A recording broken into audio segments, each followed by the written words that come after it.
นุญาตเนาะนี่แหละเพิ่นก็นอนป่วยอยู่เฮ้ยเราขออันนี้พี่น้องเนาะบ่ตูนนั้นช่วยเหลือแหน่ว่าซั่นพอดีว่าอยากซื้อแพมเพิร์สให้ลูกนิ้นว่าซั่นทางบ่ตูนครับผมเนาะอยู่มารักษาอยู่บ้านบ่เอ้ยพอดีขอพาอาจารย์เพิ่นมาดูแลอยู่บ้านค่ะโอ้พอดีเพิ่นยังซอยเหลือตัวเองบ่ได้จ้ะครับผมถือว่าโอ้ยหล่นนานนะหน่วยเนาะค่ะ9 เดือนจะเข้า10 เดือนแล้วค่ะเพราะว่าเห็นเที่ยวไปอันห้องหมอประจำมานะพี่น้องไอ้ทั้งด้วยกับมันนิดหน่อยแล้วก็ได้พาไปก็พอดีได้พ่ออยู่ช่วงนั้นหน่วยเนาะจ้าทั้งผมกันหาก็ออกมาแต่วันเทอมนี่เข้าไปในนั้นมีสัญญาณเลยจ้าพอดีขอบคุณหลายๆเด้อค่ะที่บาตูนเคยโอนเงินมาทำบุญกับเนนแต่ก็หลายเดือนแล้วเนาะค่ะตอนนั้นครับเอ้ยผมเป็นยังครับจะช่วยกันนี่แหละก็มันอันนั้นจังใดแน่จะเอ้ยณตอนนี้นั่นเป็นต้องการยังแน่ฉันโอ้ตอนนี้ก็คือเน้นความจำเป็นเพิ่นก็มีแต่เพราะแพมเพิร์สค่ะเพราะว่าเพิ่นใส่แพมเพิร์สซุมื้อจ้ะแล้วก็มีแบบกัดสันนมสันแบนปกติบำรุงไปค่ะเป็นแบนสายตาอีหยังจังซี่นะคะแต่ว่าจำเป็นอีหลีก็มีแต่แพมเพิร์สล่ะค่ะแพมเพิร์สเนาะค่ะครับผม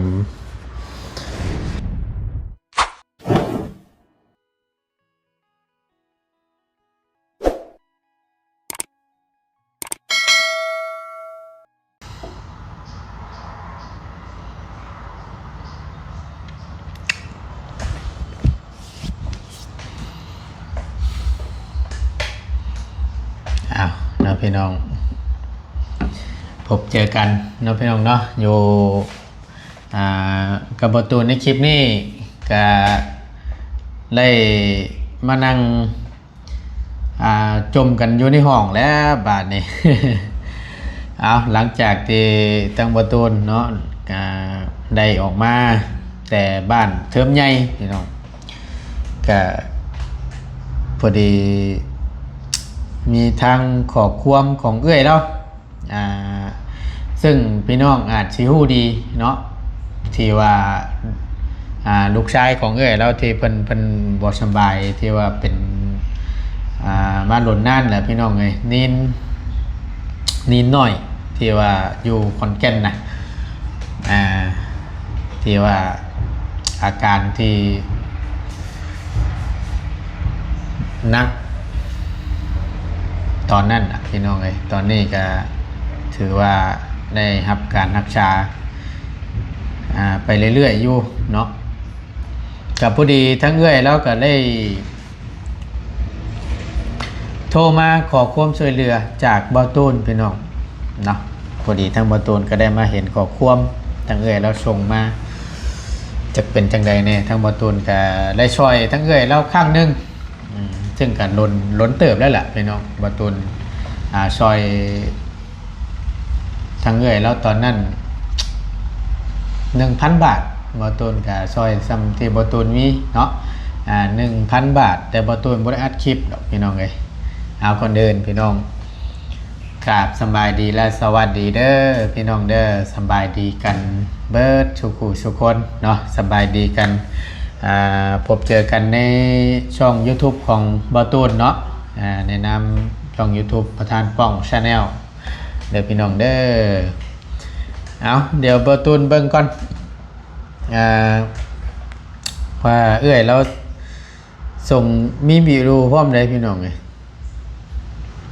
แต่ดูโตนอยู่สิว่าจังใดเนาะพี่น้องเนาะนี่แหละพี่น้องอาจสิคุ้นหน้าคุ้นตากันดีนี่พี่น้องเอ้ยขออนุญาตเนาะนี่แหละเพิ่นก็นอนป่วยอยู่เฮ้ยเราขออันนี้พี่น้องเนาะบ่าวตูนนั้นช่วยเหลือแหน่ว่าซั่นพอดีว่าอยากซื้อแพมเพิร์สให้ลูกนิ้นว่าซั่นทางบ่าวตูนก็ ได้ฝากขอความไว้กับพอดีทั้งบ่ตูนเข้าไปในพุ่นแล้วกลับหมองมานะพี่น้องเพราะว่าเข้าไปในพุ่นแล้วมันบ่มีเนาะเบิ่งบ่ตูนมีวิดีโอพร้อมเราส่งมาให้โบวีเนาะชื่อเฟซทั้งเนาะนี่เลยขออนุญาตเด้อพี่น้องเด้อนี่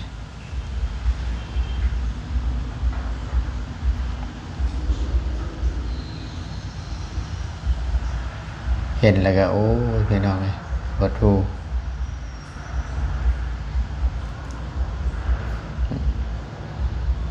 เราอัดเป็นวิดีโอมาแต่บ่ได้มีเสียงหรอก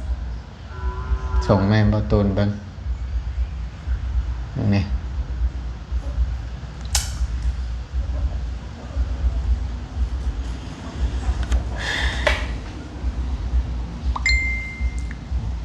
บ่ตูน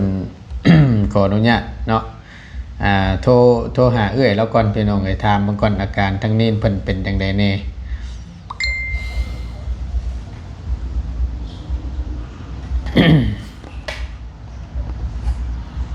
บ่ว่าสิว่างบ่บุเนาะ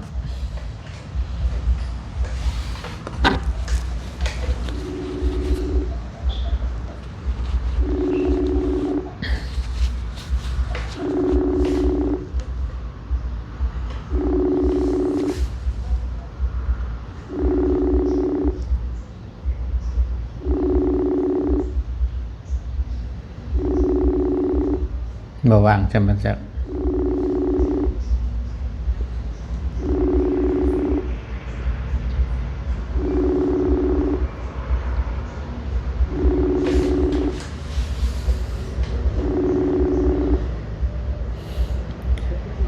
ฮัลโหลค่ะครับสวัสดีครับผมสวัสดีค่ะครับสะดวกคุยอยู่บ่ค่ะโดยเอาอันเป็นจังไรแน่ทั้งนิดหน่อยเพิ่นเพิ่นก็อาการทรงโตจ้ามาตูนได้ดูแลคือเก่าค่ะยังเดินบ่ได้ตามองบ่ค่อยเห็นค่ะครับผมอันตั้งสะดวกอยู่บ่พอดีทั้งผมอันขออนุญาตอันอัดคลิปนี่เด้อครับเด้อได้บ่อ๋อได้ค่ะครับผมต้องถามก่อนพี่น้อง พอดีอันทั้งอันผมอัดคลิปอยู่เด้อเด้อค่ะครับผมเนาะอยู่มารักษาอยู่บ้านบ่พอดีขอพาอาจารย์เพิ่นมาดูแลอยู่บ้านค่ะโอ้พอดีเพิ่นยังซอยเหลือตัวเองบ่ได้จ้าครับผมถือว่าโอ้ยหล่นนานนะเนาะค่ะ9 เดือนจะเข้า10 เดือนแล้วค่ะเพราะว่าเห็นเที่ยวไปห้องหมอประจำมานะพี่น้องทั้งกับมันนิดหน่อยแล้วก็ได้พาไปก็พอดีได้พ่ออยู่ช่วงนั้นด้วยเนาะจ้าทั้งผมกันหาก็ออกมาแต่วันเทอมนี่เข้าไปในนั้นมีสัญญาณจ้าพอดีขอบคุณหลายๆเด้อค่ะที่บาตูนเคยโอนเงินมาทำบุญกับเนนแต่ก็หลายเดือนแล้วเนาะค่ะตอนนั้นครับผมเป็นยังครับจะช่วยกันนี่แหละก็มันอันนั้นจังใดแน่จะณตอนนี้นั่นเป็นต้องการยังแน่ฉันโอ้ตอนนี้ก็คือเน้นความจำเป็นเพิ่นก็มีแต่เพราะแพมเพิร์สค่ะเพราะว่าเพิ่นใส่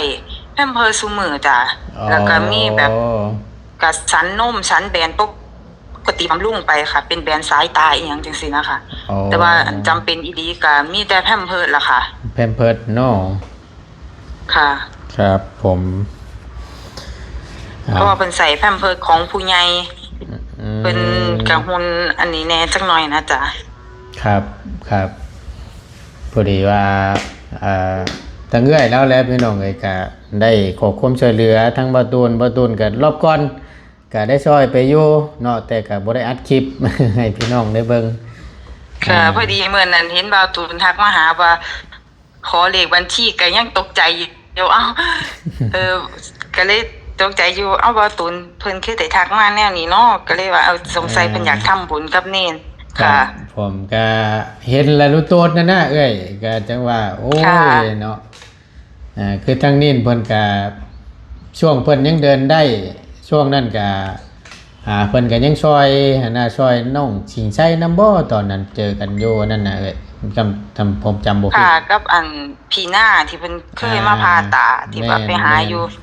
หน้าเซเว่นค่ะกับน้องสินใจตอนนั้นเน้นเพิ่นก็ยังเบิ่งคลิปเบิ่งหยังเพิ่นก็บอกว่าเพิ่นสงสารน้องอีหยังจังซี่นะจ๊ะ ครับ เพิ่นก็เป็นปัจจัยของที่เพิ่นไปกิจนิมนต์อีหยังสิเพิ่นก็อยากทำบุญต่อตอนนั้นเพิ่นก็บอกข้างแม่นะจ๊ะก็เลยว่าเอาก็พระจังก็อยากทำบุญก็ใส่ซองให้น้องหยังจังซี่นะจ๊ะ ครับผมทางชาวนาเพิ่นเนาะช่วงนั้นเนาะอันที่ว่าลงไปพาตาน่ะเนาะเอ้ย ค่ะ อืมเอาเป็นจังไดแน่ทั้งพุ่นหนาวอยู่บ่เอ้ย ก็มีลมเย็นๆอยู่ค่ะ แต่ว่าตอนกลางวันก็ร้อนคือเก่าแดด แต่ว่ายามเช้าก็เย็นๆอยู่ค่ะ อืมหนาวแล้วเริ่มหนาวอยู่ทั้งฝั่งลาวก็ได้ เย็นจ้อย จ้า ๆหนาวแห้งอยู่ทั้งพี่ ค่ะก็เบิ่งคลิปทีมงานทุกคนอยู่ค่ะ เบิ่งเบิดมื้อ ก็เบิ่งคลิปผู้นั้นผู้นี้ติดตามอยู่ค่ะ เห็นน้องพรเพิ่นบ่สำบายไปหาหมอคือกัน แม่นครับเอ้ยแล้วเพิ่นมาแล้วมาฮอดบ้านแล้ว ค่ะ อาการก็ดีขึ้นแน่แล้วทั้งน้องเพิ่นก็ได้ ขอบคุณทั้งเอ้ยหลายๆเนาะ ค่ะ เอาจ้ะ พอดีเรื่องแพมเพิร์สก็มีแม่ออกเพิ่นมาถวายน้ำแน่ค่ะ อ๋อครับ ค่ะ ผมเอา แล้วก็ แต่ ซื้อมาถวายห่อหนึงอิหยังจังซี่เนาะจ้ะ แต่จังใดอันท่านเดี๋ยวอันผมสิซอยทำบุญนำเด้อเอ้ยเด้อ โอ้ขอบคุณหลาย ๆ ค่ะบ่าวตูน ผม ค่ะ ครับผม จังใดสิได้เว้าให้ลุงเนียนเพิ่นฟัง เพราะว่าเพิ่นก็เบิ่งเพิ่นก็ฟังเอาอะค่ะ YouTube เหมือนแบบธรรมะอหยังจังซี่ เอา เพิ่นก็มองบ่ค่อยเห็นแหละแต่ว่าเพิ่นฟังเอานะคะ ครับเอ้ย ค่ะ เอาจังใดก็สู้ๆเด้อเด้อเป็นกำลังให้ใจให้ผ ขอบ ม คุ ก็ ณ ได้ หลาย ๆ ค่ะ ค ค่ะ รับเอ้ยขอบคุณครับผม ค่ะ ค่ะ สวัสดีค่ะ ครับสวัสดีครับเอาพี่น้องเอ้ยบ่ต้นก็สิได้อนุโมทนาบุญเนาะช่วยๆกันนี่แหละพี่น้องเอ้ยเฮ็ดได้ซะมันตั้งเอื้อยแล้วก็ถือว่าจำเป็นและเนาะถึงได้ขอความช่วยเหลือจากบ่ตูนพี่น้องรอบก่อนนั่นบ่ตูนเห็นเอื้อยแล้วโพสต์ลงใน Facebook นี่แหละโพสต์ลงใน Facebook ในตอรี่เห็นแล้วก็รู้ตูนนะพี่น้องทั้งบ่ตูนก็ได้เนาะก็เลยทักไปหาเอื้อยแล้วถามนี่แหละถามข้าวนี่แหละว่าเป็นจังใดแน่นิดหน่อยเอ้ยว่ะทางบ่ตูนก็ถามนั่นแหละก็อาการกันนักคือว่าหั่นแหละพี่น้องเนาะและพอดีทางบ่ตูนก็ได้ถามทั้งชาวรัชมีเพิ่นก็ได้ว่าให้ชาวรัชมีเพิ่นเบิ่งนํเห็นแล้วรู้ตัวว่าซั่นเอาช่วยทั้งเอ้ยแล้วไปช่วยกันไปว่าซั่นทางบ่ตูนก็ได้ฝากไปช่วยรอบก่อนนะพี่น้องเอ้ย 1,000 บาทเนาะก็ช่วยกันพี่น้องบ่ว่าไฟละตัวนี้ก็ได้เบิ่งบัญชีก่อนบัดนี้ช่วยได้ซ้ำที่เฮาช่วยได้แล้วพี่น้องเนาะมีสำใดเฮาก็ช่วยซ้ำนั้นแหละช่วยแล้วบ่เป็นทุกข์นั่นจังสิได้บุญพี่น้องบ่ตูนก็มีก็บ่ได้คือว่าแหละแล้วบ่ตูนก็อยากช่วยหั่นนะพี่น้องเอ้ย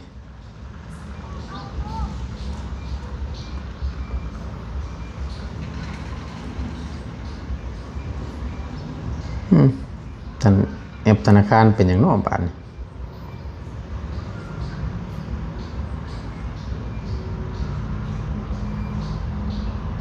แบบประเมินมี3ข้อให้เลือกอัปเดตใหม่บ่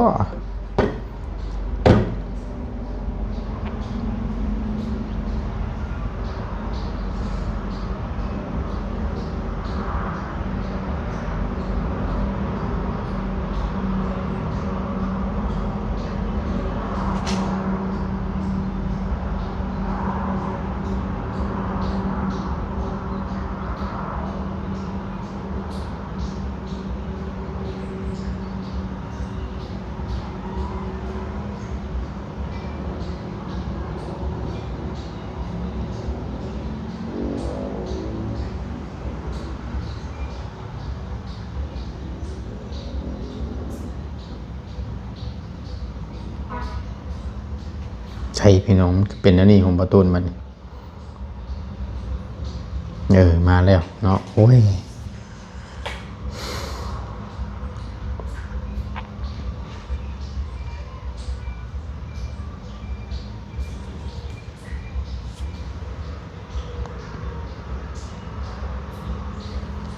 เลขบัญชีอย่างน้อเบิ่งก่อนเด้อปะธนาคารกสิกรไทย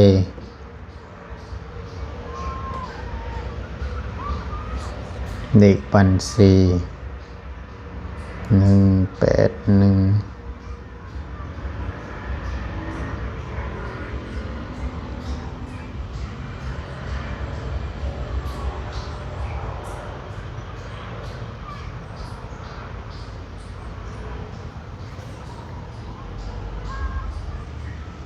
เด็กชาย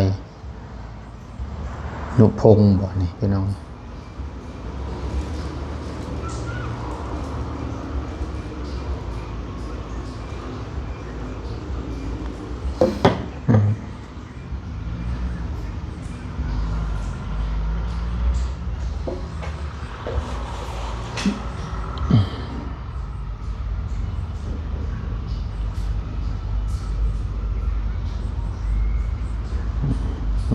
บ่ตูนกะซอยรวมทำบุญอนุโมทนาบุญนำเนาะ1,000 บาทเด้อเนาะทั้งบ่ตูนกะมีบ่หลายกับมีหลายก็สิช่วยหลายอยู่เนาะพอได้ค่าเพิ่มเพิดว่าซั่นซะพี่น้อง1,000 บาททางบ่ตูนช่วยทางนินน้อยเพิ่นในครั้งนี้เนาะส่งสลิปให้เอื้อยเพิ่นก่อนเรียบร้อยพี่น้องเลยเนาะซอยถึงแม้ว่ามันบ่หลายเฮากะซอยซ้ำที่เฮามีแหละพี่น้องเลยพอได้บรรเทาซอยกันไปเนาะกะดูโตนพี่น้องเลยจักสิว่าจังได๋บ่โตนบ่มีคำเว้าอื่นแหละมีแต่คำว่าดูโตนชงชานแหละพี่น้องเนาะเฮ็ดจังได๋พี่น้องฝั่งไทยฝั่งลาวกะ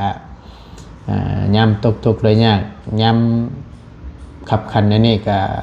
ช่วยกันนี่แหละพี่น้องช่วยไล่ช่วยไปทางประตูนก็ได้เนาะที่เพิ่นที่โตนั่นแหละเนาะเฮาก็บ่ฮู้ว่าอนาคตเฮามันสิเป็นจังไดทางประตูนก็บ่จักเนาะทั้งเทื่อเฮาแนมบ่เห็นว่าซั่นซะเนาะพวกเฮายังมีเหือมีแฮงยังมีกำลังว่าสั้นซะยังพอได้สู่มาไปมาหาได้เอากับพี่แบ่งชดช่วยกันรวมทำบุญในครั้งนี้ก็คือทั้งเอ้ยเราได้เว้าแหละพี่น้องไอ้ก็ยังถามว่าจำเป็นที่สุดนะตอนนี้ก็แม่นแพมเพิร์สเราแม่นแพมเพิร์สเพราะว่ามันต้องได้ใช้เพราะว่ายังเดินบ่ได้เอ้ยเราว่าอย่างนี้แน่นอนแล้วตัวนี้พี่น้องเลยว่าขออนุญาตบาดคำเนาะบางเทื่ออัน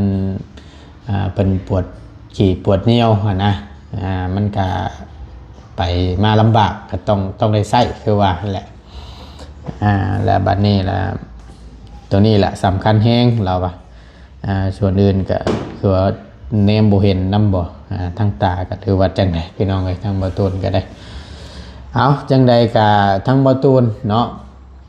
ฝากนำเด้อพี่น้องเด้อ FC และผู้ใหญ่ใจดีที่ได้เบิ่งนะครับชมอยู่ในคลิปนี้เนาะถ้าหากว่าอยากชดจกช่วยทางนี้กะยินดีเด้อพี่น้องเด้อทั้งบ่ตูนก็ได้ยินดีเป็นสะพานบุญให้ช่วยกันเอาบุญน้ำกันพี่น้องเนาะเอามาวนอีกจักหน่อยนึงพอดีหลังจากที่ทั้งบ่ตูนได้ลงคลิปไปแหละซึ่งFC ก็อยากให้ทั้งบ่ตูนก็ด้วยความดุโตนนี่แหละพี่น้องว่าซั่นจ้า FC เพิ่นก็ดุโตนทั้งบ่ตูนเอ้ยว่าซั่นเมื่อใดเนาะเจ้าสิได้รถใหญ่น้ำมูว่าซั่นบ่าวบุญสารวัตรก็ได้แล้วหลายผู้หลายคนก็ได้แล้วมีแต่พากันออกใช้เหลืองเบิดแล้วว่าซั่น4คูณ4ว่าซั่นยังเดือดแต่บ่ตูนนี่แหละว่าซั่น เอาจังใดก็ขอบบุญขอบคุณหลายๆเด้อ FC ที่เป็นห่วงคอยสนับสนุนยังให้ทั้งบ่ตูนมีรถใหญ่รถกระบะคือหมู่ว่าซั่นไปมาจังสะดวกสบายแก้เครื่องแก้ของว่าซั่นเนาะเอาทางบ่ตูนก็ขอบอกขอบใจขอบบุญขอบคุณหลายๆที่ผลักดันให้ทั้งบ่ตูนเนาะเบิ่งคลิปให้โดยบ่ขามโฆษณาสิ่งที่สำคัญเนาะเพื่อให้บ่ตูนมีรายได้พี่น้องบ่ตูนก็ขอบบุญขอบคุณหลายๆเนาะแล้วพัดอันชงชัยเพิ่นบ่เข้าใจบ่หรือว่าจังใดพี่น้องเนาะ อันนี้ก็บ่ว่าเนาะโดยด้วยความที่เพิ่นบ่เข้าใจอาจสิบ่ฮู้แหละว่าซั่นซะแล้วเพิ่นเข้ามาตอบให้น้ำกันมาตอบสุดอันนี้คอมเมนต์ที่อันเพิ่นคอมเมนต์เข้ามาอันว่าอยากให้บ่ตูนได้รถใหญ่แล้วเพิ่นเข้ามาตอบว่า เขาเอารถเก๋งให้ฟรีก็ไม่เอาว่าซั่นจากดวงตาจากหลวงพ่อฟังไทยว่าซั่นเขาเอารถเก๋งให้ฟรีก็ไม่เอาจากหลวงพ่อฟังไทยเนาะคำเพราะฉะนั้นแล้วถ้าว่าบอกเข้าใจหรือว่าจังใดเดี๋ยวบ่ตูนสิอธิบายให้ฟังซึ่งพี่น้องได้อาจสิเห็นอาจสิพอฮู้แหละช่วงเดือนไหนเนาะพี่น้องเอ้ยบ่เตียงลงลาวใต้ตอนนั้นแหละที่ว่ามีทางดวงตาเนาะหลวงพ่ออยู่ทางฝั่งไทยอันที่เพิ่นว่าอยากให้เอารถเก๋งมาให้มาไว้ใช้งานว่าซั่นและติดต่อหาทางบ่เตียงและโทรหาทางบ่เตียงนั่นแหละเนาะก็บ่เตียงก็ได้อัดคลิปแล้วก็จนได้ถามพี่น้องเอ้ยอยู่ไสเนาะหลวงตาอยู่จังหวัด101บ่หรือว่าอยู่ไสบ่ตูนก็จำบ่ได้แหละช่วงนั้นเห็นบ่เตียงโทรมาหาบ่ตูนอยู่ว่าบ่ตูนเอ้ยว่าซั่นมีคนสิเอารถเนี่ยเจ้าสิเอาอยู่บ่ว่าซั่นทางบ่ตูนก็ตกใจแล้วเนาะแม่นหยังเด้มาแบบนี้นี่ว่านะก็คิดว่าหมู่เว้าหยอกนั่นแหละว่าซั่นซะและทางบ่เตียงก็ได้ว่ามีทั้งดวงตาอยู่ฝั่งไทยเพิ่นอยากเอารถให้ว่าซั่นแต่ว่าเป็นไปได้เสียวบ่ว่าซั่นทางบ่ตูนก็โยเนาะ ให้แบบใดว่านะให้พี่บ่หรือว่าจังไดบ่ตูนก็ยังงงเลยเนาะว่าเพราะว่ามันบ่มีนะว่าสิเอารถในกันง่ายๆนี่ว่ามูลค่ามันก็บ่แม่นว่าราคาถูกๆว่าแพงก็แพงว่าหั่นนะต้องบ่ตูนก็ได้ว่าสิแหละเนาะแต่ตอนนั้นแหละพี่น้องซึ่งFC เพิ่นบ่ตูนก็เชื่อได้เลยว่า FC หลายๆท่านและผู้ใหญ่หลายๆท่านเพิ่นก็ได้เห็นคลิปนั้นของบ่เตียงลงไปหั่นเกี่ยวกับเรื่องรถเรื่องล่างนี่แหละเป็นรถเก๋งว่าซั่นที่ดวงตาเพิ่นอยู่ฝั่งไทยและเพิ่นอยากเอาให้มาไว้ใช้งานหรือว่าไว้ช่วยไปมาช่วยเหลือพี่น้องผู้ทุกข์ได้ยากนี่แหละสะดวกสบายว่าซั่นแต่ว่าพี่น้องเอ้ยเนาะมันก็บ่แม่นว่าเฮาสิไปเอามาได้ง่ายๆต้องแล่นเอกสารต่างๆหลายสิ่งหลายอย่างบ่แม่นน้อยพี่น้องเอ้ยบ่ตูนก็ได้ถามไว้คร่าวๆนี่แหละบ่ตูนก็ได้ล้มแหละพี่น้องเกี่ยวกับเรื่องเอารถข้ามมาแต่ฝั่งไทยนี่แหละมาใส่อยู่พี่ต้องดำเนินการแบบใดเฮ็ดจังใดเสียนู่นเสียนี่บัดโมเมนต์หน่อยพี่น้องเลยก็สิว่านั่นนะบัดโมเมนต์หน่อยมันโมเมนต์ที่ว่าแบบคือพี่น้องคิดได้พี่น้องเลยไปเอามาแล้วก็มาใช้โหลดมันโมเมนต์ถ้าจังชั้นนี่พี่น้องเขาอยู่ฝั่งลาว เพิ่นสิบ่ไปเอารถอยู่ฝั่งไทยมาใช้กันแตกชวดๆบ่ซั่นเนาะพี่น้องถ้าว่ามันง่ายมันสะดวกสบายแบบซั่นน่ะยากเลยพี่น้องเอ้ยเพื่อสิได้นำรถมาใช้เพื่อสิได้เอาข้ามมาใช้อยู่พี่เฮ็ดหันเฮ็ดนี่แล่นให้มันถูกต้องตามกฎหมายตามขั้นตอนของเพิ่นนี่ก็โอ้ยบ่แม่นง่ายโมเมนต์ง่ายถือว่าใช้ใจายค่อนข้างที่จะลายได้แหละเอาว่าสั้นซักมูลค่ารถเก่งเท่าไรล่ะพี่น้องถ้าสมมุติว่าตีคร่าวๆไป 3-4 แสนเล่นเอกสารนี่บ่ตูนก็บัดไปหลายเติบแหละเอาบัดเอามาพี่แล้วอีกบาทนี่หั่นน่ะก็สิว่านะซึ่งมันเป็นไปได้ยากพี่น้องเอ้ยเว้าตามชื่อรถเนาะซึ่งมันเป็นไปได้ยากสิเว้าง่ายๆซะอันนี้ทั้งบตูนกับอนุโมทนาสาธุน้ำเนาะทั้งพระอาจารย์หรือว่าทั้งดวงพ่ออยู่ฝั่งไทยที่มีน้ำจิตน้ำใจอยากบิแบ่งปันมาเดี๋ยวว่าอยากสนจากช่วยอยากเอารถไม่ใช่นะพี่น้องเลยทั้งบตูนกับขอบคุณหลายๆเด้อเนาะทั้งพระอาจารย์แต่ว่ามันก็เป็นไปบ่ได้พี่น้องทางยิปซีเพิ่นก็คิดว่าบตูนนี่บ่อยากได้จังสีนะพี่น้องคือเพิ่นคอมเมนต์เข้ามานี่ได้น่ะ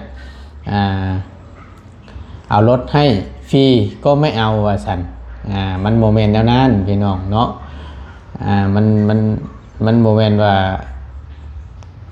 เท่านั้นมันก็บ่ถูกนะพี่น้อง เพราะว่า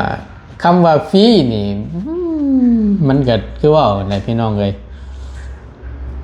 มันก็ยากนั่นแหละว่าซั่นซะเนาะเอาก็สรุปง่ายๆก็มันบ่ได้แหละพี่น้องเนาะทางบ่ตูนก็ได้ถามสอบถามมาพอสมควรตัวนี้ก็ได้เกี่ยวกับเรื่องรถเรื่องล้างนี่ก็ได้แล้วก็เลยยังถามทั้งบ่เตียงโยมันแม่นบ่โอเคว่ะซึ่งโอ้ยถึงเอาข้ามมาได้ก็เบิดโมเมนต์หน่อยว่าซั่นเสียนู่นเสียนี่ต่างๆนู่นนี่นั่นโอ้โมเมนต์หน่อยว่าซั่นชูเอาแบบว่าเฮาเก็บโฮมเอาแล้วก็ใครกว่าเฮาสิไปเสียเอกสารนั่นเบิดเท่านั้นเท่านี้เฮาโฮมไว้ซื้อเก็บหอมรอมริบไว้ซื้ออันอยู่ฝั่งลาวเฮาก็ได้ว่าซั่นย้ายพวงเอกสารครบอย่างนี้นะพี่น้องคือทีมงานเขาใส่กันตัวไปแหละราคา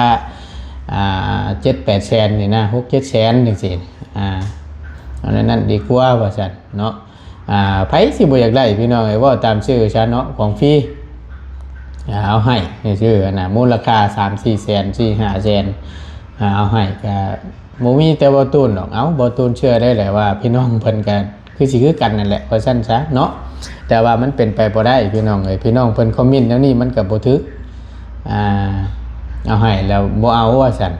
มันก็โอ้ยพี่น้องเอ้ยเนาะแต่ก็ย่าล็อกเนาะเพิ่นบ่เข้าใจว่าซั่นซะถ้าว่าเพิ่น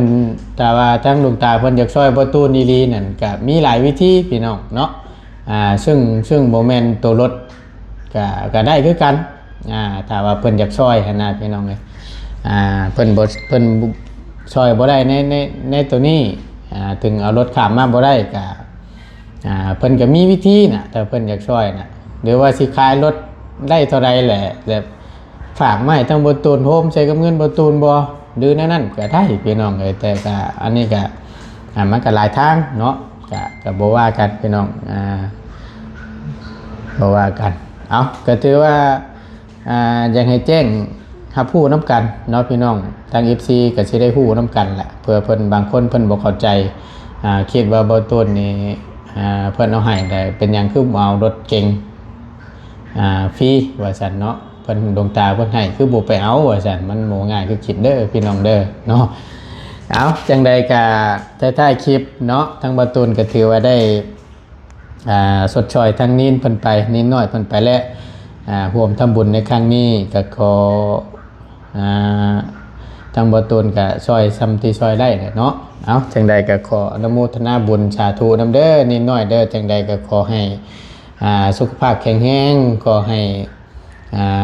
เศร้าไวๆเด้อนิดหน่อยเด้อเนาะก็เจ็บเป็นอยู่ณตอนนี้ก็ขอให้หายไวๆเนาะขอให้อยู่ดีมีแฮงขอให้เจริญในศีลในธรรมเด้อนิดหน่อยเด้อพร้อมครัวสาธุเด้อพี่น้องเด้อเอาสำหรับคลิปนี้ว่าต้นก็จะได้ขอจบคลิปปิดคลิปลงไว้เพียงสำนี้ก่อนเดี๋ยวมันสิยืดสิยาวเนาะขอบคุณหลายๆทั้ง FC และพ่อแม่พี่น้องใจดีเบัดชูขู่ชูคนเนาะที่คอยเป็นกำลังแห่งใจและซัพพอร์ตทั้งบาตูนโดยตลอดมาและเป็นห่วงเป็นใยยังไงบาตูนมีรถกระบะขึ้นมูไว้ว่าซั่นเนาะขอบคุณเด้อทั้งบาตูนก็ได้เนาะก็นี่แหละพี่น้องเอ้ยทั้งบาตูนก็บ่ขอหยังหลายก็ขอคนละ1 ไลค์ 1 แชร์ 1 ยอดวิวเนาะซอยเบิ่งคลิปทั้งบาตูนเนาะ